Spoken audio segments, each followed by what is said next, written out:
crashes, corrupted save config files exist, or your PC fails one of the startup checks, drivers, DirectX, Windows version, RAM, GPU, etc.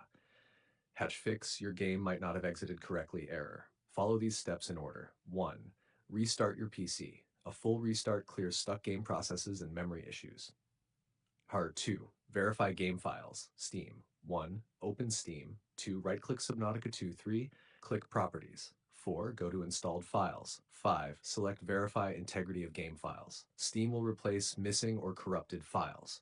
3. Run the game as administrator. 1. Go to the game installation folder. 2. Right-click the game.exe. 3. Click Run as Administrator. Also disable full screen optimizations. Right-click .exe, Properties, Compatibility. Check. Disable full screen optimizations. Run this program as administrator. 4. Update graphics drivers. Outdated GPU drivers commonly trigger this error. Update NVIDIA drivers, AMD drivers, Intel drivers.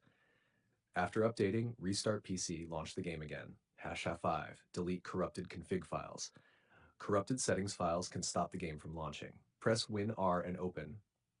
You can see the code in our conversation history. Find the Subnautica 2 folder and delete. Config folder, cache folder. Crash reports, optional. Do not delete saves unless necessary. 6. Install required components. Reinstall these. Microsoft Visual C++ redistributables, DirectX runtime. Install both x64 and x86 versions. 7. Check system requirements. The error can appear if RAM is too low, GPU unsupported, Windows outdated, SSD space insufficient. Minimum recommendations for modern survival games: 16 GB RAM, DX12 capable GPU, Windows 10 11 64-bit SSD storage. 8. Disable overlays and background apps. Disable Discord overlay, MSI Afterburner, RTSS, GeForce overlay, Xbox Game Bar, Overwolf. These frequently cause launch crashes. 9. Launch with DirectX option in Steam. 1. Right-click Game. 2. Properties.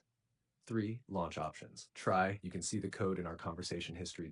Or you can see the code in our conversation history. 10. Reinstall the game. Last resort. If nothing works, 1. Uninstall the game. 2. Delete leftover folders. 3. Restart PC. 4. Reinstall on SSD. If the